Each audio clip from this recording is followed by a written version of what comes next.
नमस्कार। मैं एक बार फिर आपके सामने आपसे सहायता मांगने के लिए हूँ और मैं मानती हूँ ये पूरी तरह सत्य है कि मैं आपके साथ के बिना ये लड़ाई नहीं जीत सकती हूँ। तो चलिए आज हम फिर ओमपाल जी हैं उनकी भ्रष्टाचार की बात करते हैं। मैंने आपको पिछले सारे वीडियो में बताया कि दीपाली सेंट्रल कोऑपरेटिव बैंक में वर्ष 2019 में नॉन परफॉर्मेंस अकाउंट की जाँच हुई, जिसमें श्रीमान धन सिंह देओल और बुमाराम दोनों एडिशनल रजिस्ट्रार जोधपुर सहकारी समितियाँ ने दोनों ने खुलकर भ्रष्टाचार किया और अपने पद या अधिकारों को दुरुपयोग किया। और इन्होंने बैंकिंग सहायक ब्रजेश भदौरिया और जितेंद्र नाथ दोनों को अनुशासनात्मक कार्रवाई की बजाय उन पर वसूली राशि लगाई, जिसमें श्रीमान जितेंद्र नाथ पे 63,000 लगाई, लेकिन जो धन सिंह देओल थे और बुमाराम थे दोनों ने ब्रजेश भदौरिया को अपने पद या अधिकारों को दुरुपयोग करके 40,54,000 वसूली राशि लगाई, जबकि डिसिप्लिनरी ऑर्डर होना चाहिए था और 40,54,000 अधिकारियों शाखा प्रबंधकों से भी अधिक राशि लगाई। और इनका कहना था कि 63 ऋण पत्रावलियों के आधार पर लगाई, जबकि ऋण पत्रावली बैंकिंग सहायक शाखा प्रबंधक से प्राप्त दस्तावेजों के आधार पर पड़ता है। बार बार हर वीडियो में चैलेंज करती हूँ, बुमाराम धन सिंह तुम दोनों के पास अगर ऋण पत्रावलियाँ हैं जिनके आधार पर राशि लगाई है तो तुम चैलेंज करो कोर्ट में। लेकिन मैं तुमको बार बार कहती हूँ कि तुम चोर हो, बेईमान हो। तुमने जो किया है भ्रष्टाचार, अपने पद अधिकारों का दुरुपयोग। तुमने कहा कि जांच का कोई नियम नहीं होता। कौन सी जांच का नियम नहीं होता है? हर जांच का सरकारी विभाग का एक नियम होता है जांच का।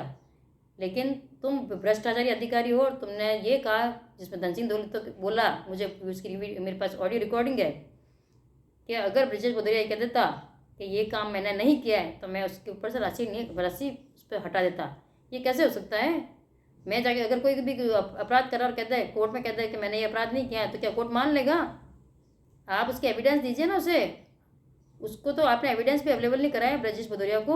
और आज मैं और मेरी भाभी हम दोनों मांग रहे हैं कि वो एविडेंस दीजिए हमें कि जिसके आधार पर 40,54,000 वसूली लगाई, वो भी आपके पास नहीं है। तो ये जो नियम विरुद्ध जो आपने भ्रष्टाचार किया है, इसके लिए हम बराबर फाइट कर रहे हूँ और मुझे आप सबका साथ चाहिए। और आज मैं आपको बता रही हूँ कि यहाँ पर मैंने देखिए इसमें हाईलाइटर किया है, स्वर्गीय जितेंद्र नाथ और स्वर्गीय ब्रजेश भदौरिया दोनों ही बैंकिंग सेक्टर थे और दोनों को नॉन परफॉर्मेंस अकाउंट में दोषी मानकर उन पर राशि आरोपित की, जबकि दोनों का लोन लेने वाले से, लोनी से, उनकी भौतिक सत्यापन से, उनकी संपत्ति से, फाइनेंशियल राइट कोई भी अधिकार प्राप्त नहीं थे। वो सिर्फ हेड ऑफिस में बैठते थे, उनके पास जो डॉक्यूमेंट्स आते थे उसके आधार पर स्क्रूटनी करना होता था। तो पूरी तरह से ये जो राशि लगी वो गलत है। इसके अलावा अब यहाँ पे मैं आपको बताना चाहती हूँ कि जो ओमपाल सिंह थे उन्होंने हमें शुरू से ही कहा था कि मैं इतना पावर रखता हूँ कि मैं चाहूँ तो मैं आपको आपके जो परिलाभ दूँ और चाहूँ तो ना दूँ, और इसके अलावा नौकरी तो मैं किसी भी कीमत पर नहीं लेने दूँगा। और ऐसी बात हमें रजिस्ट्रार में एक भंवर सिंह जी थे जो रिटायर हो चुके हैं, अभी जस्ट रिटायर हुए हैं, और वो इनके ओमपाल जी बहुत अच्छे मिलने वाले हैं। उन्होंने हमें राज्य सूचना आयोग राजस्थान जयपुर के बाहर खड़े होके, उस समय वहाँ की जो RT सहायक रजिस्ट्रार थी तबस्सुम मैडम भी थी, तो मैं उनका नहीं कहूँगी कि उन्होंने कुछ भी ऐसा शब्द कहा, लेकिन जो भंवर सिंह जी थे उन्होंने हमें बहुत ही गंदे शब्दों में कहा कि अगर आपकी पैर की जूती में दम हो तो अनुकंपा नियुक्ति लेके बता देना। तो ये जो पूरा एक इनका सर्कल बना हुआ है आपस में कि पाली से लेकर रजिस्ट्रार कार्यालय तक, तो वो हमें जिस तरह से धमकाते आ रहे हैं, लेकिन हम कोई भी धमकी से डरने वालों से नहीं है, क्योंकि मैं मानती हूँ कि आपके मिनिस्टर से, सहकारी मंत्री से अच्छी पहचान है। सहकारी मंत्री के पास भी आपके पैसे पहुँचते होंगे, और भी कई मिनिस्टर के पास पैसे पहुँचते होंगे, रजिस्ट्रार के पास पहुँचते होंगे, प्रमुख शासन सचिव के पास पहुँचते होंगे। लेकिन हम ये मानते हैं कि हम एक आम पब्लिक हैं और आम पब्लिक को किसी से पहचान नहीं है, लेकिन डर भी नहीं है, क्योंकि हमारे पास कुछ खोने के लिए ही नहीं है। हमारे पास कोई चीज़ खोने के लिए नहीं है। एक ज़िंदगी है, वो भी खो जाएगी तो हमें उसका कोई गम नहीं है। तो यहाँ देखिए दोनों ही जितेंद्र नाथ और ब्रजेश भदौरिया दोनों ही बैंकिंग सहायक थे, दोनों के ऊपर राशि आरोपित थी। लेकिन ओमपाल सिंह ने भ्रष्टाचार करके बहुत ही खुलेआम करते हैं और बहुत शब्दों में लिख के देते हैं और बहुत ही खुल के मतलब ये करना उनका एक बोल्डनेस, मैं उसकी तारीफ भी करूँगी कि कोई अधिकारी कितना भी मिनिस्टरों से रात दिन उठना बैठना, उनको पैसे पहुंचाता हो, लेकिन इतना बोल्डली डिसीजन लेना भी बहुत बड़ी बात है। तो उन्होंने श्रीमान जितेंद्र नाथ के पुत्र मितेश नाथ को नौकरी दी, अनुकंपा नियुक्ति, उनके पिता के देहांत के 90 दिवस में। 13/11/2020 को जितेंद्र नाथ का देहांत हुआ और उनके पुत्र को 90 डेज में अनुकंपा नियुक्ति ओमपाल जी ने दी।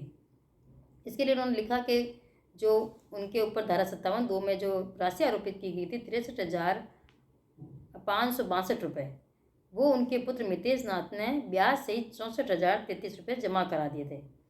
इसीलिए मैं उन्हें यह अनुकंपा नियुक्ति विधिक राय के तहत दे रहा हूँ। यानी जो बैंक के जो लॉयर थे उन्होंने विधिक राय दी कि ये राशि जमा करा दी, इसलिए इन्हें ये नौकरी दे दी जाए। यहाँ मैं आपको बताऊँगी कि 13/11/2020 को जितेंद्रनाथ की डेथ हुई और इनके पुत्र को 90 डेज में 31 मार्च 2021 को नौकरी दे दी गई। और स्वर्गीय ब्रजेश भदौरिया के पुत्र को अनुकंपा नियुक्ति से वंचित रखने का आधार बताया कि इनके ऊपर 40,54,000 वसूली है और मैं इसे गबन मानता हूँ। और विधिक राय में जो वकील हैं उन्होंने कहा कि ये गबन है। इन्हें जितेंद्रनाथ ने जो किया वो गबन नहीं है, लेकिन स्वर्गीय ब्रजेश भदौरिया ने जो किया वो गबन है।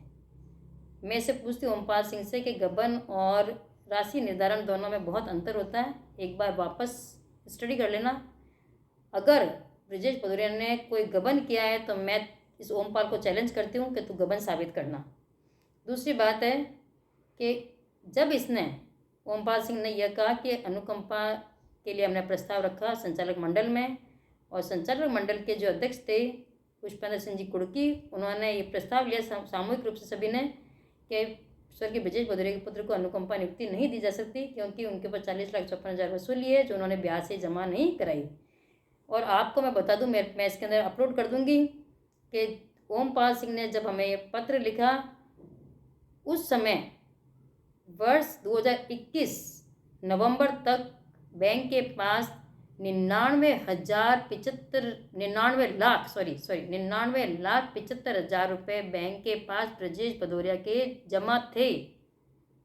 99,75,000 रुपये ब्रजेश भदौरिया के बैंक के पास जमा थे। उसके बाद ओमपाल सिंह कहता है कि 40,54,000 और ब्याज से जमा कराओ। तो ये बताओ कि कहाँ से लाएंगे हम, कहाँ से लाएंगे भाई? ऑलरेडी आपके पास 99 लाख जमा है उस व्यक्ति के, जो वसूली राशि वो तो 40 लाख ही है और आपने 99 लाख उस व्यक्ति के रोक रखे हैं और उसके बाद आप 40 लाख और मांग रहे हो। ये भी मैं इसमें अपलोड करूँगी, ये आप जांच भी करवा सकते हैं।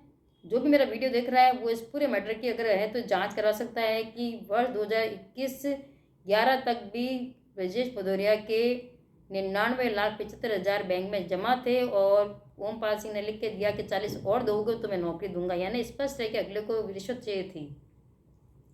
संचालक मंडल में प्रस्ताव लेकर एक खेल खेला इसने भ्रष्टाचार का। विधिक राय में जो वहाँ के वकील थे उन्हें ये बताया गया कि ब्रजेश भदौरिया को गबन के अंदर फंसाना, मतलब गबन का बताना है। जितेंद्रनाथ को गबन नहीं बताना है, जितेंद्रनाथ के ऊपर जो आरोप लगा वो गबन का आरोप है, वो नहीं बताना है। लेकिन ब्रजेश भदौरिया के लिए आपको गबन बताना, उसके लिए भी इन्होंने 1 साल तक विधिक राय ली। ओमपाल सिंह ने 1 साल तक, जो लॉयर था उसको समझ ही नहीं आया, जो बैंक का लॉयर था उसको कुछ समझ में नहीं आ रहा था, इसलिए 1 साल तक वो विधिक राय चलती रही। और 1 साल के बाद जितेंद्रनाथ के लिए कहा कि नहीं ये गबन नहीं है, लेकिन जो ब्रजेश भदौरिया ने किया वो गबन है। तो गबन को साबित करना, क्या ब्रजेश भदौरिया ने किसी लोनी को लोन स्वीकृत किया, किसी लोनी के अकाउंट में लोन की राशि ट्रांसफर की, किसी लोन लेने वाले की संपत्ति का भौतिक सत्यापन किया, किसी लोन लेने वाले से राशि वसूलने का अधिकार था, क्या किसी लोन लेने वाले के अकाउंट से कोई राशि उनके अकाउंट में ट्रांसफ़र हुई? मैं चैलेंज करती हूँ कि आप जो भी सुन रहे हैं वो हमारे जितने भी अकाउंट्स हैं उनकी भी जांच कराएं, ओमपाल सिंह के अकाउंट्स की भी जांच कराएं। जब ब्रजेश भदौरिया की डेथ हुई तब हमारे पास 1.5 लाख रुपए अकाउंट में थे। उसके अलावा भी पूरी जांच करवा सकते हैं, पूरी। हम बहुत फ्री हैं क्योंकि हमारा सब चीज़ खुला खाता है, इन चोरों की तरह नहीं है। तो इन्होंने ब्रजेश भदौरिया के पुत्र को अनुकंपा नियुक्ति से वंचित रखने के लिए विधिक राय में लिख दिया कि वो उन्होंने गबन किया, इसलिए इनके पुत्र को अनुकंपा नियुक्ति से वंचित रखा जा रहा है, जबकि 99 लाख ऑलरेडी जमा थे। संचालक मंडल के अध्यक्ष पुष्पेंद्र कुर्की जी ने और संचालक मंडल के सदस्यों ने मिलकर प्रस्ताव लिया, जबकि संचालक मंडल के अध्यक्ष श्रीमान पुष्पेंद्र कुर्की सस्पेंड थे और उनकी फाइल ओमपाल सिंह ने दबा के रखी क्योंकि उसे अपने भ्रष्टाचार से संबंधित सारे काम उनसे करवाने थे और उन्हें भी फायदा देना था। रखते होंगे, दोनों के दोनों पॉलिटिक्स में अच्छी अपनी पहचान रखते हैं, बीजेपी में भी रखते हैं, कांग्रेस में भी रखते हैं, किसी से भी रखते हो आप। हमारी किसी से कोई पहचान नहीं, हम अपनी ज़िंदगी अपनी लड़ाई अपने बल पर लड़ रहे हैं और आपको जीत के दिखाएंगे हम। आप ये देखिए कि जब ओमपाल सिंह की काफ़ी शिकायतें गई और उसका ट्रांसफ़र कर दिया गया कोटा बूंदी, तब उन्होंने फटाफट जाके राज्यपाल में के कोई पहचान से कैसे भी उन्होंने पैसे वहाँ पे भरे और तुरंत प्रभाव से वो पाली उप रजिस्ट्रार पद पे पदस्थापित हो गए। उनकी जगह भंवर सिंह जी बाजे आए और उन्होंने अपनी ज्वाइनिंग लेते ही सेकंड डे पुष्पेंद्र जी कुर्की अध्यक्ष के संचालक मंडल के अध्यक्ष उन्हें वहाँ से निलंबित कर दिया। यानी जो प्रबंध निदेशक ओमपाल जी जब थे तो उन्होंने उनकी फाइल को दबा के रखा 1 साल तक और यही कहा कि मैं मार्गदर्शन मांग रहा हूँ रजिस्ट्रार से। भंवर सिंह बाजिया आए, उन्होंने कोई मार्गदर्शन नहीं मांगा रजिस्ट्रार से और तुरंत आके अध्यक्ष महोदय को सस्पेंड कर दिया। तो क्या भंवर सिंह जी बाजिया को रजिस्ट्रार कार्यालय से कोई मार्गदर्शन मांगने की आवश्यकता नहीं पड़ी? नहीं, कोई आवश्यकता नहीं थी। अध्यक्ष महोदय सस्पेंड थे। अभी 2 महीने पहले वो कोर्ट से स्टे लाए हैं। जितना भी किया गया, ओमपाल सिंह ने अपने भ्रष्टाचार की जो कार्रवाई करनी थी उसे जितना भी वो उसको भ्रष्टाचार करते उसके लिए उन्हें संचालक मंडल के अध्यक्ष का सहारा चाहिए था। संचालक मंडल के अध्यक्ष को ओमपाल सिंह का सहारा चाहिए था। तो मैं आपको ये बता रही हूँ कि किस तरह अनुकंपा नियुक्ति देने के लिए 2 तरह के पैंतरे अपनाए गए भ्रष्टाचार करके कि दोनों बैंकिंग सहायक दोनों की डेथ 3 महीने के अंतराल में हुई। एक के पुत्र को 90 दिन में नौकरी दी गई जिसमें यह कहा गया कि उन्होंने जो वसूली राशि थी वो जमा करा दी। दूसरा ब्रजेश भदौरिया जिनके पुत्र को अनुकंपा से नियुक्ति से वंचित रखा गया। ये कहा गया कि उनके पुत्र ने 40,54,000 राशि जमा नहीं कराई, जबकि उन ब्रजेश भदौरिया की जो 99,75,000 थे वो बैंक के पास ही जमा थे और आज भी 32 लाख रुपये जमा हैं। इसके अलावा 40 लाख और मांगे जा रहे हैं, जो स्पष्ट करता है कि ओमपाल सिंह को रिश्वत चाहिए थी और इनडायरेक्टली उन्होंने ये 99 लाख रोक कर भी 40 लाख और मांगे। तो आपसे प्रार्थना है, प्लीज़ मैं सारे डॉक्यूमेंट्स में शेयर कर दूंगी, इस वीडियो को शेयर करिए और इन भ्रष्टाचारियों के चेहरे से पे जो नकाब है उसे हटाइए। और अगर इन्हें पॉलिटिकल सहारा मिल रहा है तो मैं आपसे कहना चाहूँगी कि प्लीज़, ये भारत एक लोकतंत्र है, इसके अंदर कोई कितने बड़े पद पर हो, लेकिन जो अन्याय है वो अन्याय है, भ्रष्टाचार है वो भ्रष्टाचार है। इन भ्रष्टाचार के खिलाफ कार्रवाई होनी चाहिए, चाहे वो कोई भी हो। तो प्लीज़ आप सभी से प्रार्थना है कि आप मेरा वीडियो शेयर करके और हमारे जो अन्याय की लड़ाई मैं लड़ रही हूँ उसे सरकार के कानों तक पहुँचाएँ और न्याय करवाएँ। आप सभी का साथ मेरे लिए बहुत ज़रूरी है। Thank you.